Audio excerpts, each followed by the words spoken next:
21 मई की रात फरीदाबाद के बल्लभगढ़ में एक युवक का अपहरण कर लूटने के मामले में क्राइम ब्रांच ऊंचा गांव के टीम ने 4 आरोपियों को गिरफ्तार किया है। इस संबंध में एसीपी क्राइम अमन यादव ने पत्रकारों से बातचीत की। 21 मई की रात को बल्लभगढ़ के एरिया के अंदर थाना सेक्टर 8 के क्षेत्र के अंदर रात को कुछ बदमाशों ने हथियार के दम पे एक व्यापारी से उसकी गाड़ी जो है वो लूट ली थी तथा उसका अपहरण किया था और उसे अपने साथ ले गए थे और बाद में जो है उनको नोएडा से जो है बंधक जो है उसे वहाँ से छुड़ाया गया था और उसके वापस आने के ऊपर यहाँ पे जो शिकायत दी गई थी उसमें FIR नंबर 332 जो है सेक्टर 8 पुलिस स्टेशन में 379B 394 506 और 365 के अंदर जो है दर्ज की गई थी। उसी संबंध में जो इन्वेस्टिगेशन का काम है वो क्राइम ब्रांच ऊंचा गांव की टीम के द्वारा किया जा रहा था और काफ़ी मेहनत के बाद कल आरोपियों को 26 तारीख को यहाँ से छायसा के पास से गिरफ्तार किया गया है और जो आरोपी जिनको गिरफ्तार किया गया है उनमें से एक का नाम चरण है, दूसरे का नाम विक्की है, तीसरे का नाम अनिल है और चौथे का नाम भारत है। एक अन्य आरोपी था जो वारदात में इनके साथ था, उसकी गिरफ्तारी अभी पेंडिंग है, उसकी गिरफ्तारी के लिए प्रयास किए जा रहे हैं। सभी आरोपियों को गिरफ्तार करके अब माननीय न्यायालय में पेश करके इनका रिमांड लिया गया है। रिमांड के दौरान जो व्यापारी जिसे बंधक बनाया गया था उसकी सोने की चेन जो लूट ली गई थी उस चेन को बरामद किया जाएगा और गिरफ्तारी के दौरान इन लोगों से एक देसी पिस्टल और 6 जिंदा राउंड जो है वो बरामद किए गए। इनका मकसद सिर्फ कार लूटना था या उसका अपहरण करना था? जी, इन लोगों का पहले से ही लूट की योजना बना करके ही वहां पर इंतजार कर रहे थे और जब ये बाटा के पास पहुंचे तो वहां पे व्यापारी जो पहले से वहां पे खड़े थे अपनी बेटी को मेट्रो स्टेशन पे रिसीव करने के लिए वहां पे खड़े थे और उन्हें वहां पे वो सुनसान जगह पे खड़े दिखे और उन्होंने उसे अपना टारगेट बनाया। ये पहले से इस चीज का प्लान कर रहे थे। सर, इनका पहले से कोई क्रिमिनल रिकॉर्ड है?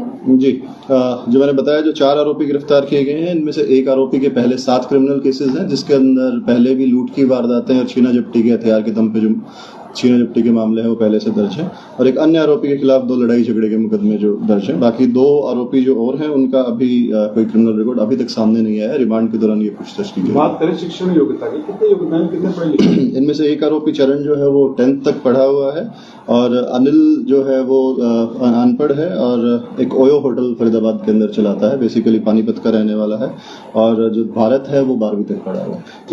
कोई सर रैकी वगैरह की या फिर कोई जानने वाले थे इनमें से पहले? इनके द्वारा कोई रैकी पहले नहीं की गई, ये सिर्फ और सिर्फ इन्होंने प्लान बनाया कि हमने वारदात करनी है और उस टाइम पे रोड पर आ गए और वहाँ पे जो भी नेट सॉफ्ट टारगेट नजर आया उसी को इन्होंने टारगेट। इनमें से एक आरोपी जो है वो लगभग 40 वर्ष का है, एक की उम्र 23 साल है, एक की उम्र 28 साल है और इनकी अगर आप जो काम करने की जो आप पूछ रहे हैं तो इनमें से कोई भी प्रॉपर्टी रेगुलरली बेस पे कोई भी एम्प्लॉयड नहीं था। इनमें से एक जो चरण है वो छोटा मोटा प्रॉपर्टी का अपना कोई काम करता है तथा एक अनिल जो है वो ओयो होटल अपना चला रहा है। किसी का कोई पिछला क्रिमिनल रिकॉर्ड है? चरण जो है ये गुड़गांव का सोहना का रहने वाला है, अभी फिलहाल ये डब्बा में रह रहा था और एक अन्य आरोपी जो है वो बल्लभगढ़ का रहने वाला है और एक आरोपी इनमें से यूपी का रहने वाला है तथा एक अनिल जो है ये पानीपत का रहने वाला है। क्रिमिनल रिकॉर्ड की अगर इनकी बात करें तो मैंने पहले भी बताया कि चरण के खिलाफ 7 मुकदमे पहले क्रिमिनल केसेस जो है लूट के और छीना झपटी के हथियार के दम पे जो मुकदमे पहले से भी दर्ज हैं और एक जो अनिल है उसके ऊपर 2 लड़ाई झगड़े के मुकदमे जो है पहले से। फरीदाबाद में है सिर्फ उसके बाहर भी है? जो मुकदमे दर्ज हैं वो फरीदाबाद के भी हैं और गुड़गांव के भी।